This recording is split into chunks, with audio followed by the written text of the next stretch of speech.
Hello student, welcome back my YouTube channel science beta. তো প্রিয় ছাত্রছাত্রীরা, আজকে আমি তোমাদের সঙ্গে ধ্রুবীয় বস্তুর ঘূর্ণন এর 4 নম্বর পার্টেতে বৃত্তাকার রিং এবং বৃত্তাকার পাত এর ক্ষেত্রে বা প্লেটের ক্ষেত্রে জড়ত্বভ্রামক কীভাবে নির্ণয় করতে হয় সেটা তোমার শেখাবো। এর আগের ভিডিওতে অর্থাৎ 3 নম্বর পার্টেতে তোমাদের আমি একটা রডের সাপেক্ষে জড়ত্বভ্রামক বা আয়তকার প্লেটের ক্ষেত্রে কীভাবে আমরা জড়ত্বভ্রামক নির্ণয় করি সেটা তোমাদের বুঝিয়েছিলাম। যদি ভিডিওটি না দেখে থাকো অবশ্যই ভিডিও দেখে নেবে, লিঙ্ক এই ভিডিও ডেসক্রিপশন দেওয়া থাকবে। ওকে, তো আমরা রিংয়ের জড়ত্বভ্রামক নির্ণয় করব। তো এইগুলো ক্যালকুলেশন শুরু করার আগে তোমাদের কাছে রিকোয়েস্ট আছে, তোমরা যদি এখনও পর্যন্ত সায়েন্স বিটা চ্যানেল সাবস্ক্রাইব না করে থাকো অবশ্যই চ্যানেল সাবস্ক্রাইব করবে এবং পাশে থাকা বেল আইকনটি প্রেস করবে। এবং আমার দ্বিতীয় চ্যানেল এডু অ্যান্ড কেরিয়ারকে তোমরা অবশ্যই সাবস্ক্রাইব করবে এবং পাশে থাকা বেল আইকনটি প্রেস করবে। এডু অ্যান্ড কেরিয়ারে এডুকেশন পারপাস, জব পারপাস এবং বিভিন্ন গভর্নমেন্ট নিউজ নিয়মিত আপলোড করা হয়। ওকে, তাই আমরা প্রথম আলোচনা করব কি, দেখো জড়ত্বভ্রামক নির্ণয়। এটা তোমরা হেডিং দিতে পারো এইভাবে, বৃত্তাকার রিং। বৃত্তাকার রিংয়ের ক্ষেত্রে আমরা নির্ণয় করব। এর বৃত্তাকার রিংয়ের কত রকম হতে পারে দেখে নাও। এই হচ্ছে বৃত্তাকার রিং। বৃত্তাকার রিং মানে হচ্ছে ধরে নাও একটা আংটি ধরতে পারো, যে আমরা যে আংটি ব্যবহার করি সেই আংটির মধ্যে ধরতে পারো, একবার রিং। ওকে, বা সাইকেলের যে রিং থাকে, সাইকেল চালার যে টায়ারের সঙ্গে যে রিংটা লাগানো থাকে গোল মতো, সেটাকে আমরা রিং বলতে পারি বা রিং বলতে পারি। তাহলে এর ভরটা শুধু এই জায়গাটায় থাকে, এর মিডিল বরাবর থাকে না। আর আমি বৃত্তাকার রিংয়ের ক্ষেত্রে বলেছিলাম যেমন যখন এখানে তো ভর কেন্দ্র আলোচনা করেছিলাম, তো এর ভর কেন্দ্র কোথায় থাকে? কেন্দ্রতে থাকে।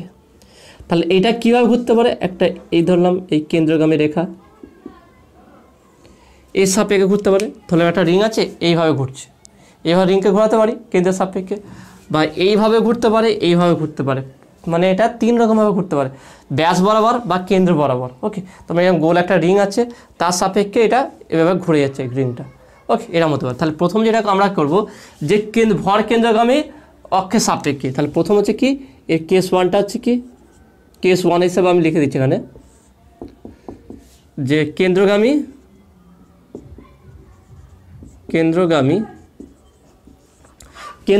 বা ভর কেন্দ্রগামী এটা বলা যেতে পারে, কেন্দ্রগামী অক্ষের সাপেক্ষে।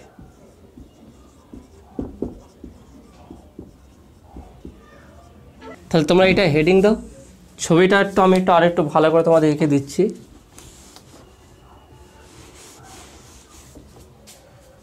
তাহলে এই হচ্ছে ছবি, এটা হচ্ছে আমার বৃত্তাকার রিং।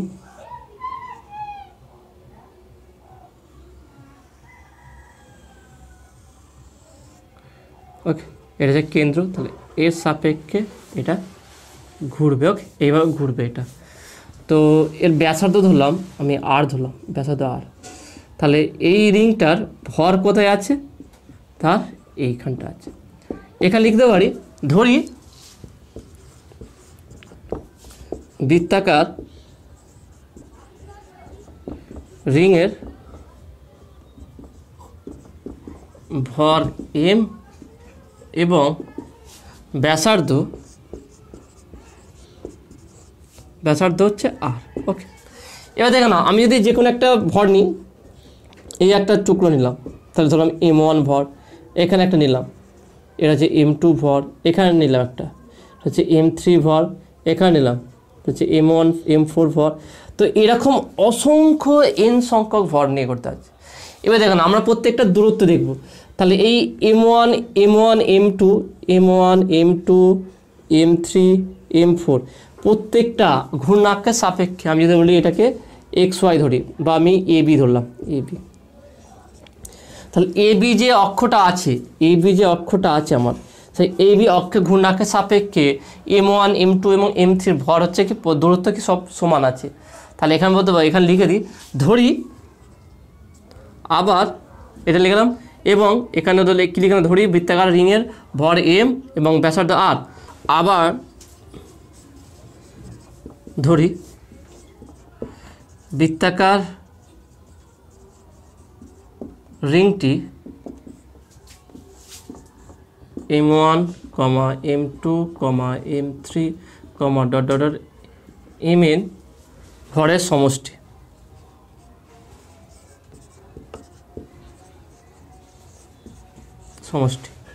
তাহলে এখানে বলতে হবে অর্থাৎ M equal to m1 plus m2 plus m3 plus dot dot dot dot plus mn, কারণ এখানে বলেই দিয়েছি যে রিংটির মোট ভর হচ্ছে m। আবার ধরলাম কি যে রিংটি m1 m2 n সংখ্যক ভর নিয়ে সমষ্টি নিয়ে গঠিত আছে, তাহলে কী হবে m equal to m1 plus m2 plus m3 plus dot dot mn হবে। এবার দেখেন প্রত্যেকটা যে জড়তার ভ্রামক নির্ণয় করি, তার রিংটির মোট জড়তা ভ্রামক এ বি অক্ষের সাপেক্ষে, যদি এবি ধরেছি এ বি অক্ষের সাপেক্ষে রিংটির মোট জড়তা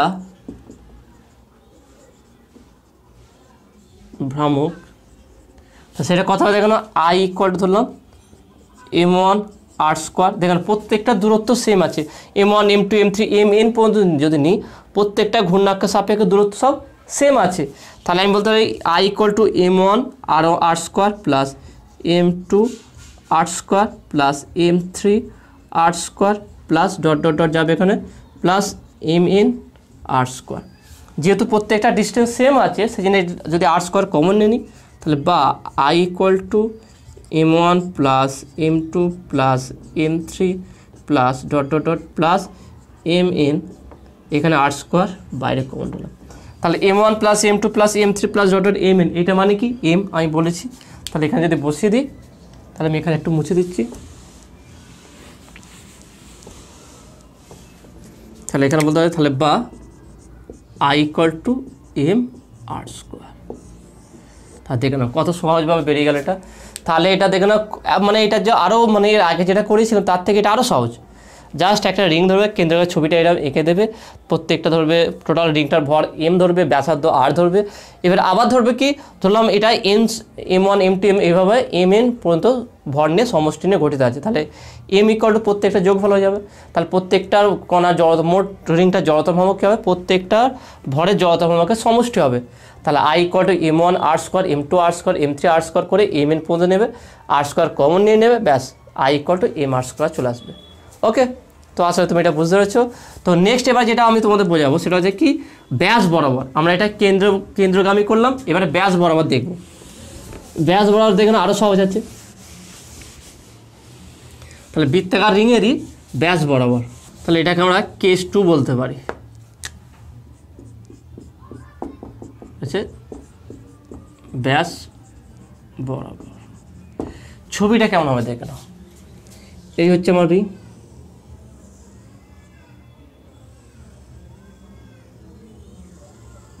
ওকে, এটা হচ্ছে আমার রিং।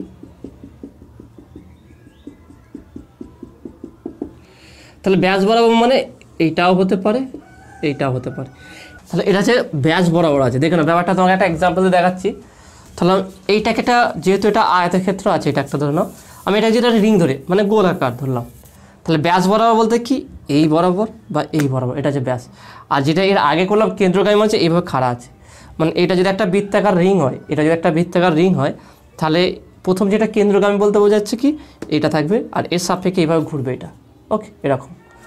ব্যাস বরাবর বলতে বোঝাচ্ছে কি যদি এটা একটা রিং হয় তাহলে এরকম এর গায়ে এরকম লেগে থাকবে বা এরকম থাকবে, দেখে নাও এটা হচ্ছে এরকম বরাবর বা এরকম বরাবর, এটা হচ্ছে ব্যাস বরাবর। আর যখনই কেন্দ্র বরাবর হবে এটা হচ্ছে কেন্দ্র বরাবর। তাহলে কেন্দ্র বরাবর আমরা পেয়ে গেছি, সেটা হচ্ছে কি m r স্কোয়ারে চল। তাহলে আমরা ব্যাস বরাবর কত হবে সেটা নির্ণয় করব। তাহলে এটা কীভাবে নির্ণয় করবো দেখে নাও, আমি এটাকে ধরে নিচ্ছি সুবিধার্থে ধরলাম, এটা হচ্ছে এক্স অক্ষ, এটা হচ্ছে ওয়াই অক্ষ। তাহলে যেটা আমরা কেন্দ্রগামী বের করেছিলাম সেটা কি জেড ছলে ছিল, তাহলে কেন্দ্রগামীর জন্য বলতে পারি কি I Z equal to m r square, এটা পেয়েছিলাম। দেখে নাও এই ছবিটা দেখাচ্ছে একে, তো এরকম যেটা ছিল তাহলে এটা ছিল কি কেন্দ্র বরাবর, তাহলে সেখানে আমরা পেয়েছি কি m r স্কোয়ার। এবার ব্যাস বরাবর জন্য কীভাবে বের করবো, এখানে আমরা কি করব যে পারপেন্ডিকুলার অ্যাক্সিস থিওরেম যেটা ছিল লম্ব অক্ষ সূত্র সেই বা উপপাদ্য সেইটা প্রয়োগ করব। তাহলে এখানে বলে এক্ষেত্রে তাহলে বলতে পারি এক্ষেত্রে লম্ব অক্ষ সূত্র প্রয়োগ করিয়া পাই, এক্ষেত্রে লম্ব অক্ষ সূত্র বা উপপাদ্য প্রয়োগ করে পাই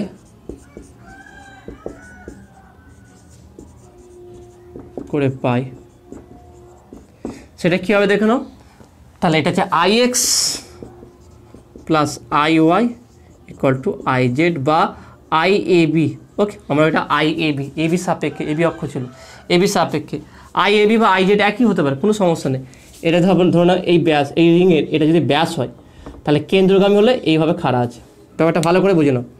এই হচ্ছে আমার বৃত্তাকার রিং আছে, তাহলে এর গায়ে এরকম লাগিয়ে দাও, এটাও ব্যাস হয়ে গেল, এইভাবে লাগিয়ে দাও, এটাও ব্যাস হয়ে গেল। তাহলে এগুলো ব্যাস বরাবর আমরা মানে এটা এইভাবে আছে মানে কি আমার রিংটা এইভাবে ঘুরতে পারে, এইভাবে ঘুরতে পারে। এটা এইভাবে লাগিয়ে দিলাম, এই ব্যাস বরাবর মানে কি রিংটা এইভাবে ঘুরতে পারে। তার মানে এটার জন্য রোটেশন এরকম হতে পারে, আর এটার জন্য রোটেশন এরকম হতে পারে। ওকে, তাহলে এরকম, তাহলে কত রকম হচ্ছে দেখে নাও। একটা হচ্ছে কি এইভাবে মুভ করতে হবে, এইভাবে বা এইভাবে, যে কোনোভাবে। আর একটা হচ্ছে হতে পারে কি এইভাবে, এইভাবে মুভ করতে পারে বা এইভাবে মুভ করতে পারে। আর যদি এটা কেন্দ্রগামী হয় তাহলে সেটা এইভাবে, এইটা অক্ষ থাকবে, এইভাবে মুভ করবে। ঠিক আছে, এই 3 রকমভাবে মুভ করতে পারে। তাহলে আমরা প্রথমে কি কেন্দ্র সাপেক্ষে যে মুভ করাটা তোমাদের দেখিয়ে দিয়েছি। তাহলে এটা হচ্ছে ব্যাস বরাবর বের করতে, এটাকে ব্যাস বলা হয়। তাহলে দেখে নাও এই X অক্ষ বরাবর এইভাবে ঘুরলে যেই জড়তা ভ্রামক হবে, এইভাবে ঘুরলেও কি জড়তা ভ্রামক সেম হবে। তার মানে দুটো X অক্ষ বরাবর ব্যাস আর Y অক্ষ বরাবর যে ব্যাস আছে, সেই দুটো ব্যাস বরাবর জড়তা ভ্রামক কী হবে, সেম হবে।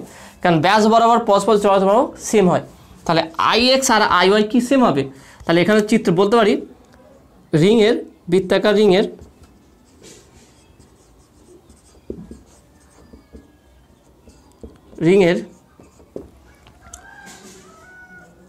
Y অক্ষ Y বা X, এখানে লিখে দিই, এর X এবং Y অক্ষ বরাবর জড়তা ভ্রামক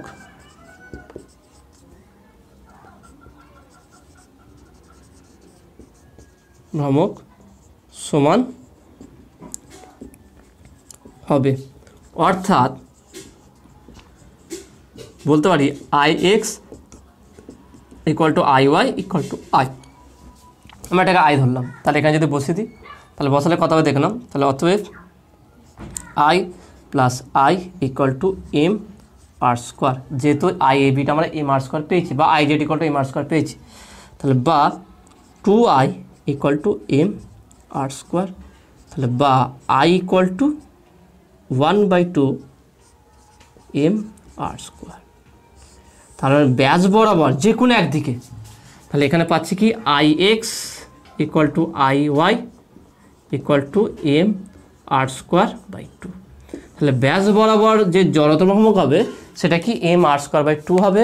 আর কেন্দ্র বরাবর যে জড়তা ভ্রামক হবে বা ভর কেন্দ্রগামী বা কেন্দ্রগামী বৃত্তাকার রিংয়ের, সেটা হবে কি mr²। এখানে খুব সহজ হবে, আমরা কোনো কিছু ক্যালকুলেশন করতে বলে না, জাস্ট আমরা এখানে শুধু লম্ব অক্ষ উপপাদ্য প্রয়োগ করে যেখানে যেটা লাগবে সেটা আমরা সেখানে ইউজ করব।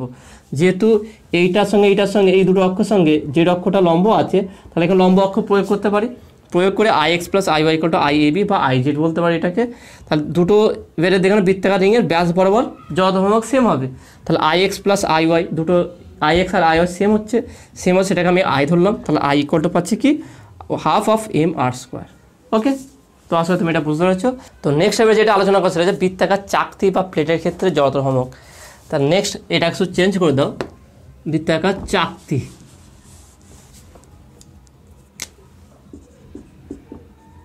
বৃত্তাকার প্লেট বা চাকতি, বৃত্তাকার প্লেট বা বৃত্তাকার চাকতির ক্ষেত্রে জড়তা ভ্রামক নির্ণয় করব। এটারও 3টে কেস আছে। একটা হচ্ছে কি, একটা হচ্ছে কেন্দ্র বরাবর ভর কেন্দ্রগামী বা কেন্দ্রগামী, আর একটা হচ্ছে কি ব্যাস বরাবর, সেটাও নির্ণয় করব।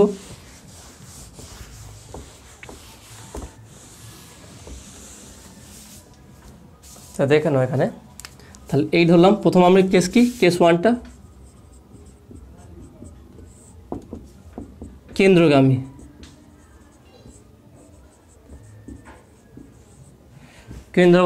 কেন্দ্রগামী অক্ষের সাপেক্ষে,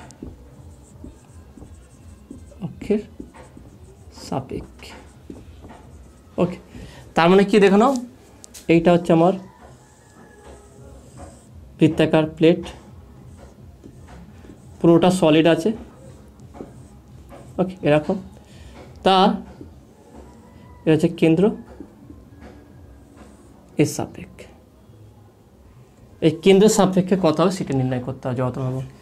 তাহলে এর ব্যাসার্ধ ধরলাম আর, এটা ধরলাম এ বি ধরলাম, এটাকে এ বি ধরলাম। তাহলে ব্যাসার্ধ আর হলে এখানে আমি আগে তলমাত্রিক ঘনত্বটা বের করব।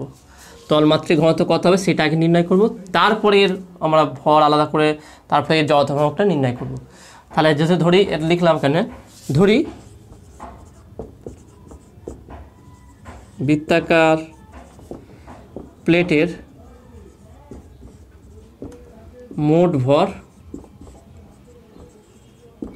এম এবং ব্যাসার্ধ স্মল আর। ওকে, তাহলে এই দুটো জিনিস আমি ধরলাম। তাহলে এখানে কী ধরলাম দেখে নাও, মোট ভরটা এম ধরলাম এবং ব্যাসার্ধ আর ধরলাম, আর তলমাত্রিক ঘনত্বটা ধরলাম এবং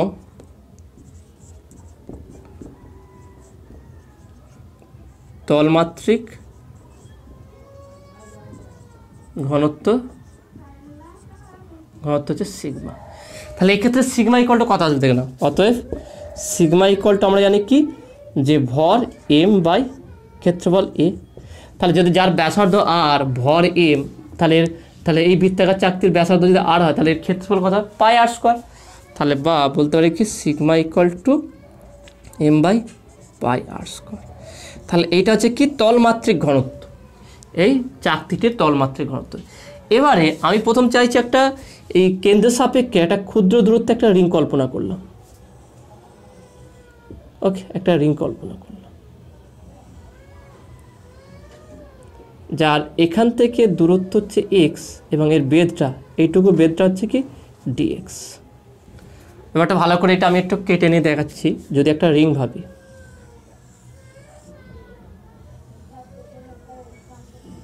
ওকে রিং, এখানে কেন্দ্র সাপেক্ষে এর দূরত্ব হচ্ছে কি আমার এক্স, আর এই যে বেধ যে কতটা মোটা আছে রিংটা সেটা হচ্ছে আমার ডিএক্স। এবার ডিএক্স বেধ বিশিষ্ট এবং কেন্দ্র থেকে এক্স দূরত্বে যেটা আছে এই রিংয়ের ভরটা কত হবে। তাহলে ভরটা ডিএম ধরলাম, এই যে ভর আছে টোটালটার এইটুকুর ভর,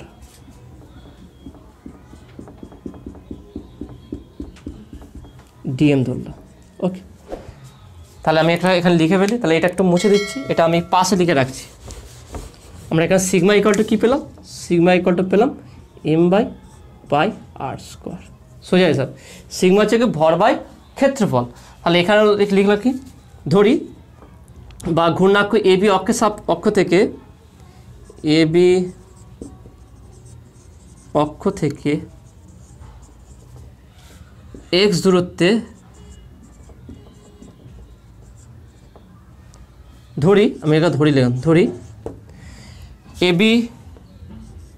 এ বি অক্ষ থেকে এক্স দূরত্বে ডিএম ভরের বা দূরত্বে ডিএক্স বেধ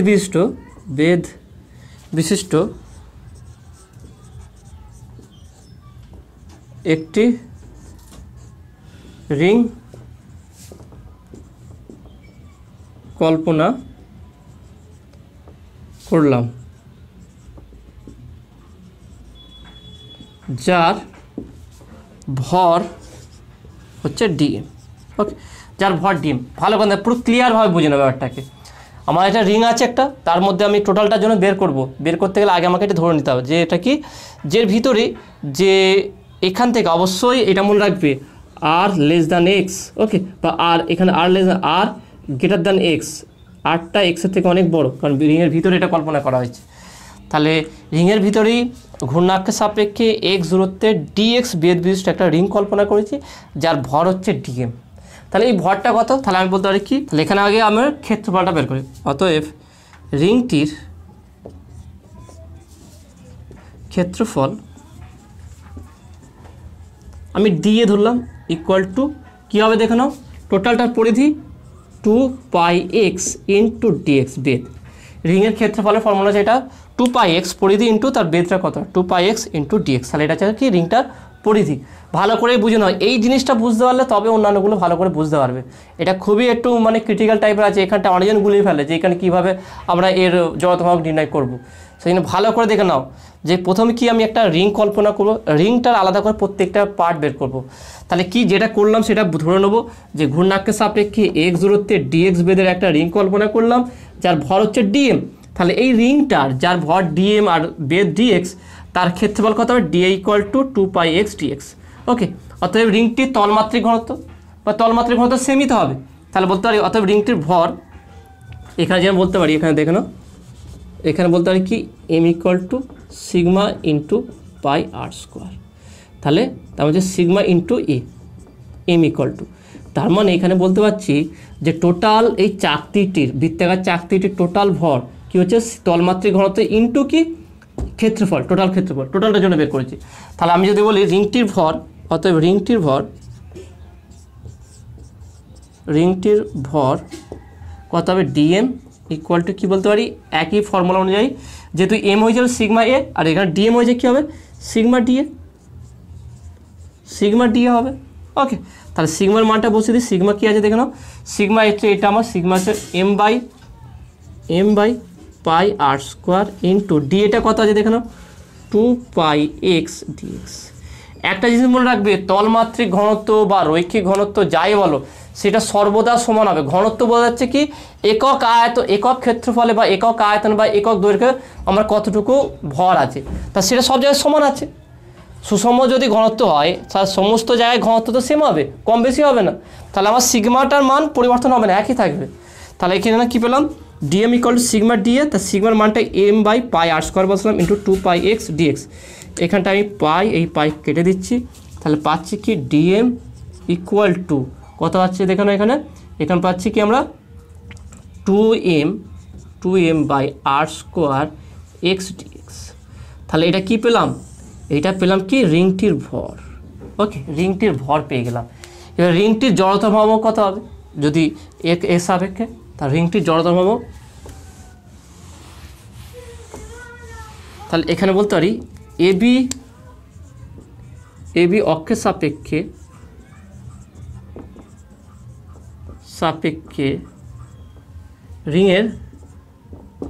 রিংটির জড়তা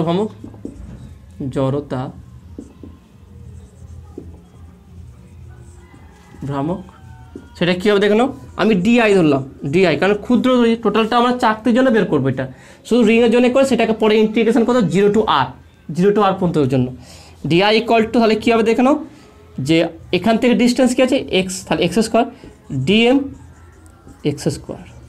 সিম্পল হিসাবে দেখে নাও, আমার যে ফর্মুলা ছিল i = mr² / mx², ঠিক একইভাবে ভর ইন্টু দূরত্ব স্কোয়ার। তাহলে ভর টোটাল রিংটার ভর ইন্টু ঘূর্ণাক্ষ থেকে এই ভরের দূরত্ব x, তাহলে dm x²।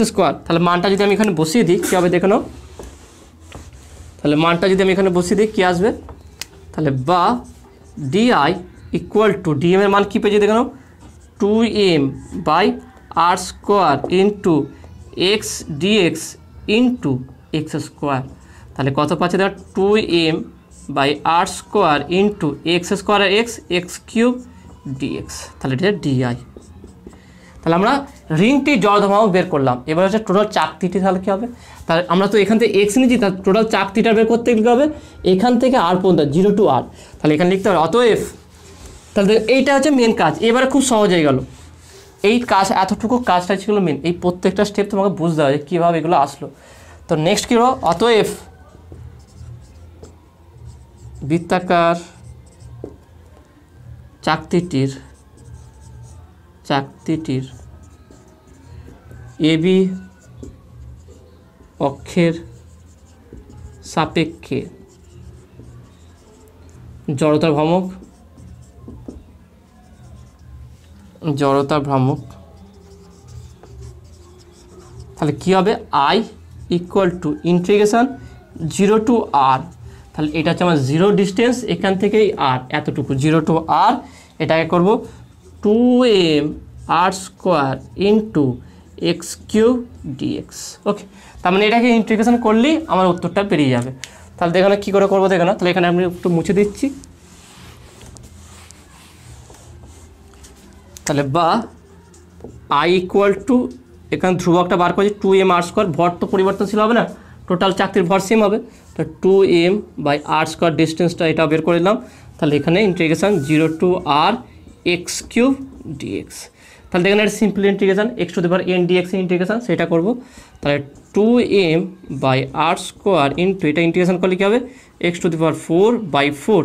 ওকে, তাহলে এটাকে যদি আমি লিমিট বসাই 0 to r, তাহলে মানটা বসিয়ে দিলে কত আসবে দেখে নাও। ওকে, তাহলে এখানে যদি আমি মানটা বসাই তাহলে কত আসবে, তাহলে বা i = 2m/r² ইন্টু ধ্রুবকটা বাইরে বার করছি 1/4। তাহলে এখানে বসাবো প্রথমে আর এর জায়গায় আপার লিমিট, তাহলে এক্সের জায়গায় আর বসাবো, তাহলে r⁴ মাইনাস লোয়ার লিমিট 0। তাহলে কত আছে 2 2 কাটছে, 2 2 4, তাহলে m/2r² ইন্টু r⁴। তাহলে r² এখানে স্কোয়ার একটা কাটবে, তাহলে বা i = কত আসবে দেখে নাও 1/2 বাইরে যাবে, m আছে m/r²। তাহলে দেখে নাও কতটা আসলো দেখে নাও, i = ½ m/r²। ছোট্ট একটা অ্যান্সার চলে আসলো। তাহলে এইটা করতে হলে মেন হচ্ছে যে কনসেপ্টটা রাখা দরকার অবশ্যই, যে আমরা কিভাবে বের করব। আমরা একটা প্লেটের কেন্দ্রবিন্দু সাপেক্ষে জড়তা ভর কীভাবে রিংয়ের সাহায্যে তো খুব সহজে বের করতে পারি, কারণ তার ভরটা তার বাইরের দিকে আছে। কিন্তু একটা চাকতি তার সমস্ত জায়গায় ভর আছে এবং সুষমভাবে সজ্জিত আছে, সেক্ষেত্রে আমরা কী করে বের করব সেটা অবশ্যই কনসেপ্ট রাখতে হবে। যে আমাকে প্রথমে একটা রিং কল্পনা করতে হবে, সেই রিংটার প্রথমে জড়তা ভর বের করব, তারপর সেটাকে যদি 0 to r ইন্টিগ্রেশন করে দিই, তা টোটাল বৃত্তাকার প্লেটের আমার জড়তা ভর কত আসবে কেন্দ্রের সাপেক্ষে সেটা বেরিয়ে যাবে। ওকে, তা সেটা কত আসলো দেখে নাও ½ m/r²। ওকে, তো আসলে তুমি এটা বুঝতে পেরেছো। তো নেক্সট এবার যেটা আমি আলোচনা করবো সেটা হচ্ছে কি ব্যাস বরাবর। তাহলে এটা আমরা কী বের করলাম কেন্দ্রের সাপেক্ষে, এবার বের করবো ব্যাস বরাবর। তাহলে ব্যাস বরাবর কী হয় দেখে নাও,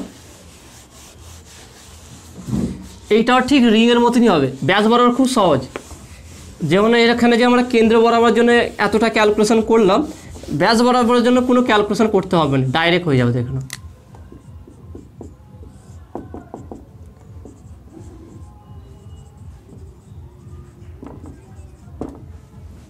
ব্যাস বরাবর জড়তা ভর অক্ষের সাপেক্ষে, তার মানে এই হচ্ছে আমার রিং, এই হচ্ছে আমার বৃত্তাকার চাকতি। ওকে, পুরো সলিড আছে। তাহলে এর ব্যাস বরাবর, ব্যাস বরাবর বলতে বোঝা যাচ্ছে হয় এই অক্ষ নাহলে এই বরাবর। ওকে, হয় এই বরাবর ঘুরতে পারে বা এই বরাবর ঘুরতে পারে। দেখো না, এখানেও আমরা কি সূত্র প্রয়োগ করব, লম্ব অক্ষ বা পারপেন্ডিকুলার অ্যাক্সিস থিওরেমটা ইউজ করব। একইভাবে বলছিলাম যেহেতু আমি এটাকে এক্স বলি, এটা যেহেতু ওয়াই বলি, তাহলে একইভাবে আমার এই চাকতিটা বা এই প্লেটটা বৃত্তাকার সেটা এইভাবে মুভ করতে পারে বা এইভাবেও মুভ করতে পারে। তার মানে এখানেও IX এবং IYটা পরস্পর সমান হবে, অর্থাৎ এই যেটা বের করলাম, যেটা আমরা একটু আগে বের করলাম IAB করতে পারি, IAB যেটা বের করলাম সেটা হচ্ছে কি ½ m/r²। এটা আমরা বের করলাম কেন্দ্র বরাবর জন্য। তাহলে এটা কেন্দ্র বরাবর বলতে বোঝা যাচ্ছে কি এর উপরে এরকম কেন্দ্র বরাবর, এটা বের করলাম। তাহলে দেখে নাও ব্যাপারটা কত রকম ঘুরতে পারে। এইটা যদি কেন্দ্র বরাবর বের করি তাহলে এই প্লেটটা এইভাবে ঘুরতে পারে। ওকে, এইভাবে ঘুরতে পারে। যদি ব্যাস বরাবর বলি এইভাবে যদি থাকে তাহলে এটা এইভাবে ঘুরতে পারে বা এইভাবে ঘুরতে পারে, এই দিকেও ক্লকওয়াইজ বা অ্যান্টি ক্লকওয়াইজ যেদিকে ঘুরতে পারে। যদি এই বরাবর ব্যাস অক্ষ ধরি তাহলে এই বরাবর ঘুরতে পারে বা এই বরাবর ঘুরতে পারে, দুটো দুরকমভাবে ঘুরতেই পারে। তাহলে এইভাবে মুভ করলে যেই জড়তা ভ্রামক হবে ওয়াই অক্ষ বরাবর মুভ করলে সেম হবে। তাহলে এক্ষেত্রে বলা যেতে পারে যে এক্স অক্ষ বরাবর, এক্স অক্ষ বরাবর, বা প্রথম আমরা এখানে লিখে ফেলি যে এক্ষেত্রে লম্ব অক্ষ সূত্র প্রমাণ প্রয়োগ করে পাই, এক্ষেত্রে লম্ব অক্ষ উপপাদ্য প্রয়োগ করিয়া পাই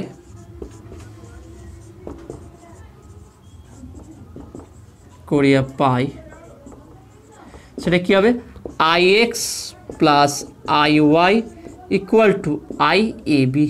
ওকে, এখানে IAB ধরেছি। আবার বৃত্তাকার চাকতির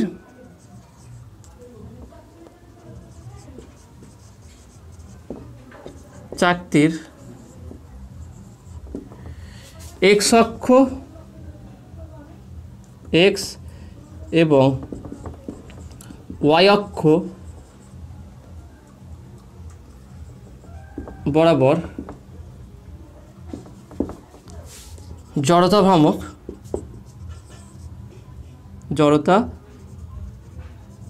ভ্রামক সমান,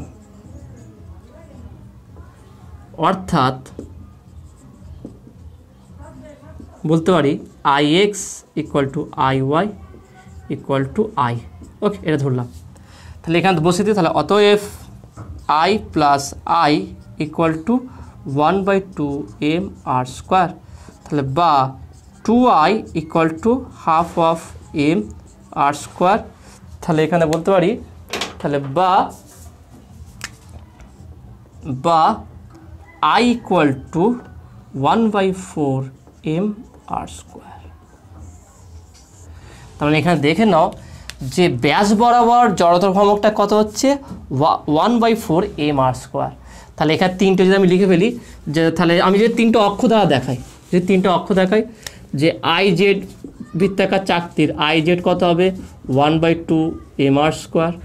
যদি আই এক্স বের করি, I X equal to I Y, ব্যাস বরাবর দুটো সেমই হবে, সেটা কত হচ্ছে 1/4 mr স্কোয়ার। ওকে, তাহলে এই দুটো দেখে নাও। আমরা যে ব্যাস বরাবর নির্ণয় করলাম, এর জন্য কোনো বেশি ক্যালকুলেশন করতে লাগলো না, ডাইরেক্ট আমরা লম্ব অক্ষ বা পারপেন্ডিকুলার অ্যাক্সিস থিওরেম প্রয়োগ করে এটা বের করলাম। সেই শুধু সময় লাগলো কি আই জেডটা বের করছে না, আই জেডটা বা কেন্দ্রগামী যখনই বের করতে বলবে, এইটার ক্ষেত্রে সবথেকে ইম্পর্টেন্ট যে কেন্দ্রগামীটা ভালো করে দেখে নেবে যে কীভাবে বের করলাম ওটাকে 2-3 বার দেখলে খুব সহজেই তুমি বুঝতে পেরে যাবে। ওকে, তাহলে আজকে ভিডিও এতটুকুই। আজকে যেগুলো বোঝালাম তোমাদের কেমন লাগলো অবশ্যই সেটা তোমরা কমেন্টে জানাবে। নতুন থাকলে অবশ্যই চ্যানেল সাবস্ক্রাইব করবে এবং পাশে থাকা বেল আইকনটা প্রেস করবে, আর বন্ধুদের সঙ্গে খুব বেশি করে শেয়ার করবে। তো দেখা হবে নেক্সট ভিডিওয়। Have a nice day.